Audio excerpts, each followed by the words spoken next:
नमस्कार। आज की समीक्षा में आपका स्वागत है, आपका बहुत बहुत स्वागत है और मैं हूं आपका पीसी सिंह। आज की चर्चा एक बहुत ही दुखद घटना के ऊपर। राजस्थान के कोटा में खबर मिली कल कि 3 छात्रों ने, यंग स्टूडेंट्स जो वहाँ पे जो परीक्षा पास करने के लिए जो ट्रेनिंग होती है, जो वहाँ पे जाते हैं कोचिंग करने के लिए, वो कोचिंग के 3 स्टूडेंट्स ने आत्महत्या कर लिया। उसमें से 2 छात्र बिहार के थे और 1 छात्र मध्य प्रदेश के थे।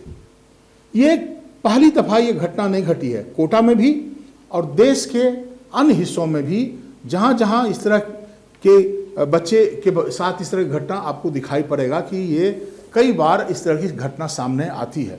और आज इसके ऊपर मैंने बात करने के लिए, आपसे अपनी बातों को शेयर करने के लिए इसलिए फैसला किया है कि मैं व्यक्तिगत रूप से और बाकी लोग भी इस बात को समझते हैं कि ये बड़ी घटना है। मॉडर्नाइजेशन का जब हम 21st सेंचुरी में जी रहे हैं तो बच्चे परीक्षा में पास करने के लिए और ख़ास करके जो ये टेक्निकल एजुकेशन है, नीट की परीक्षा, यूपीएससी की परीक्षा, एनडीए की परीक्षा या बाकी परीक्षाओं में जो क्वालिफाई करने के लिए, और फिर इसलिए कि उनको जब ये प्रोफेशनल डिग्री मिलेगी, वो जब उनका नामांकन होगा, एडमिशन होगा, फिर चलकर वो अच्छे जगह पे उनको नौकरियां मिलेंगी। तो ये इस पर एक बात करने के लिए और जानने के लिए, और ये महत्वपूर्ण ये जो स्टोरी है सिर्फ बच्चों के लिए नहीं है, बच्चों से भी ज़्यादा उनके अभिभावकों के लिए भी है। ये इसलिए मैंने इसको कहा कि it is a shocking news, इसलिए कि जब से मैंने खबर को पढ़ा है तो एक दिमाग अशांत हो गया है। जिस घर में घटना घटी होगी, आप सोचिए उनके बारे में क्या हो रहा होगा। और ये सिर्फ ये पहली घटना नहीं है, आपको डेटा भी मैं आपके साथ शेयर करूंगा। तो मूल बात जो ये सवाल है कि क्यों आज के बच्चे, यंग ब्राइट स्टूडेंट्स जो जाकर, जिनका ख्वाब है कि जाकर के हम IIT क्वालिफाई करके अच्छे एजुकेशनल इंस्टीट्यूशंस में एडमिशन लें और जब वो इंजीनियर बन जाए तो उनको अच्छे जगह पर उनका प्लेसमेंट हो, या जो यूपीएससी बनकर के देश में एडमिनिस्ट्रेशन सर्विस में जा रहे हैं या बाकी जगहों पर जिनका, क्यों ये बच्चे आज हतोत्साहित हैं, क्यों इस तरह का ये फैसला हो रहा है। ये छोटी बड़ी बात नहीं है। देखिए, आप अगर देखेंगे, आपको नेशनल क्राइम ब्यूरो का रिपोर्ट का डेटा आएगा तो आपको पता चलेगा कौन सा स्टेट में सबसे ज़्यादा, और इधर कई सालों में इस तरह की चीज़ें आ रही हैं, इसलिए मैंने इसके ऊपर में बात करने का फैसला किया। देखिए, सबसे बड़ी ये समग्र चिंतन की बात है। प्रधानमंत्री नरेंद्र मोदी ने भी कई बार बच्चों को कहा था कि जब आप परीक्षा में बैठ रहे हैं तो परीक्षा की चिंता आप मत कीजिए, आप गार्जियन पर छोड़िए।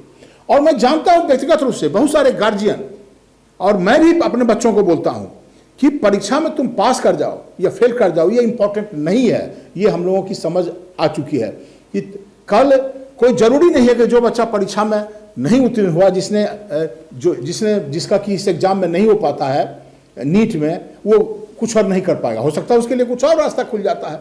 तो ये आज क्या हो गया है कि मॉडर्नाइजेशन के बाद जिस तरह से हमारा एजुकेशन सिस्टम हो गया है, आप परीक्षा कीजिए फिर आपको नौकरी मिलेगी। जो एजुकेशन का मकसद ये नहीं था, एजुकेशन जो शिक्षा का जो मकसद है कि आप पढ़ लीजिए तो आपको नौकरी मिल जाएगी, ये नहीं। इसको असली है कि समाज को, अपने जीवन को, बाकी चीज़ों को समझने के का उद्देश्य होता है शिक्षा का।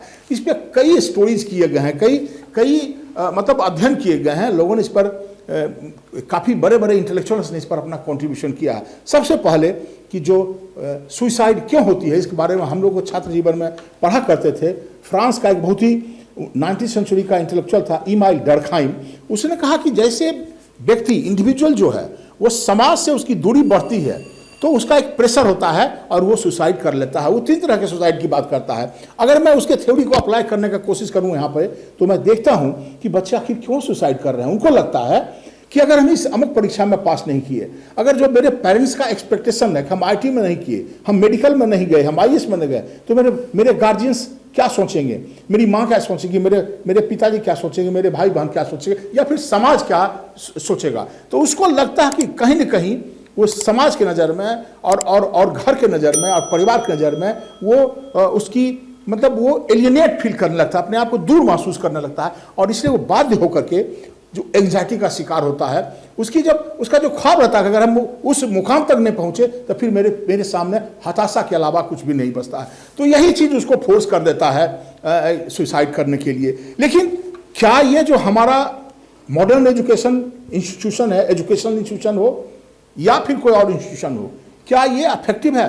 कहते हैं कि जमाना जैसे जैसे बदलता है, लोगों को अपनी सोच भी सोचना चाहिए। आपने तारे जमी पर वो फिल्म जरूर देखा होगा, और अगर आपने नहीं देखा तो जरूर देखिए, आमिर खान की फिल्म है।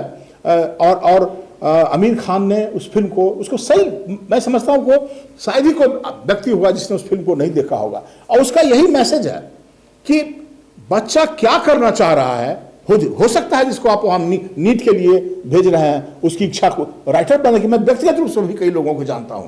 तो इसलिए खास करके अभिभावकों को ये निश्चिंत रहिए कि तुम्हारे ऊपर कोई भी प्रेशर नहीं है, तुम जो करना करो, ये तो छूट वहां से होनी चाहिए। और दूसरे बच्चों के लिए मैसेज है कि तुम्हारा जीवन अभी शुरू हो रहा है, तुम्हारा किस्मत तुमको कहां पहुंचाएगा और तुम कहां जाने वाले हो, इसकी चिंता आप मत करो। आप अपना काम करो। गीता का जो संदेश है, भगवान श्री कृष्ण ने कहा है कि आप कर्मण्येवाधिकारस्तु मा फलेषु कदाचन, तो आप कर्म करते रहिए, फल की चिंता मत कीजिए।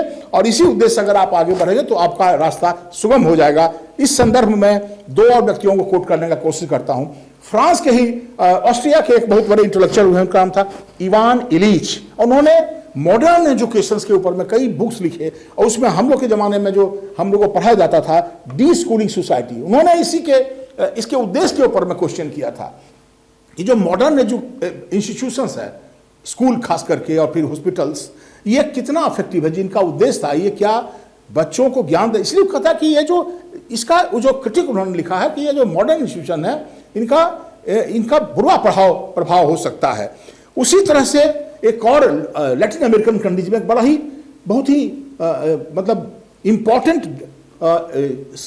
स्टडी और एक्सपेरिमेंट हुआ है, जिसको कि पेडागोगी ऑफ द ऑप्रेस्ड के नाम से वो बुक आई थी, और उसके पाओलो फेरेरे ने उस पुस्तक को लिखा है। और वो कहते हैं कि आज का जो मॉडर्न एजुकेशन है वो किस तरह से लोगों को दिग्भ्रमित करता है, जो गरीब है खास करके ऑप्रेस्ड के लिए। केवल इसकी जरूरत नहीं है, पूरे पेडागोगी को, पूरे जो विधा है हमको बच्चों को ज्ञान देने का, उसको बदलने की कोशिश होगी। तो मैंने प्रधानमंत्री से लेकर के बाकी लोगों के बारे में जो बात किया है, तो मैं इन सारे उदाहरण को देख करके मैं कहने का मेरा प्रयास ये है, ये जिस बात की वकालत आज मैं कर रहा हूं कि आज जो हमारा मॉडर्न एजुकेशन सिस्टम है उसको बदलने की कोशिश होनी चाहिए। ये सरकार भी करे और घर से लेकर के समाज भी इस बात को समझे कि बच्चों का काम सिर्फ नौकरी ही उद्देश्य नहीं है। बहुत सारे ऐसे लोग मिल जाएंगे कि जो प्रधानमंत्री नरेंद्र मोदी चाय बेच करके प्रधानमंत्री बने हुए, आपके सामने जीता जाता उदाहरण हजारों ऐसे लोग मिलेंगे आपको। इसलिए कभी इस बात को चिंता मत कीजिए और बच्चे इस बात को सीरियसली लें। देखिए, इस दिशा में प्रयास हमारे यहाँ भी हुए। रविन्द्रनाथ टैगोर ने जो विश्व भारती की स्थापना करी, उनका उद्देश्य यही था कि वो इस तरह का शिक्षण संस्था बनाए और उसमें दुनिया के बड़े बड़े इंटेलेक्चुअलों को लाकर उन्होंने शामिल किया और लोगों को पढ़ा। अमर्त्य सेन से लेकर के और सज्जित रे जैसे लोग वहाँ से पढ़ के निकले। इंदिरा गांधी की भी तालीम वहाँ से हुई, और पता बलराज साहनी जैसे लोग वहाँ थे, और पता नहीं कितने क्षितिज मोहन सेन जो अमर्त्य सेन के मतलब नाना हैं वो हैं, बाकी लोग पढ़ के भी निकले और पढ़ाने का भी काम करते थे। तो मेरा जो संदेश है इस पर गौर फरमाइए, और ये बड़ी बात है, इसको आज अपने जीवन में उतारने की जरूरत है कि बच्चे जो पढ़ने के लिए जा रहे हैं उनको हतोत्साह होने की जरूरत नहीं है, और गार्जियन को भी इसको समझना पड़ेगा। तो इन्हीं कुछ मतलब बातों के साथ मैं आज्ञा लेता हूं, फिर जब अगली बार मिलूंगा किसी और बात के ऊपर बात करूंगा।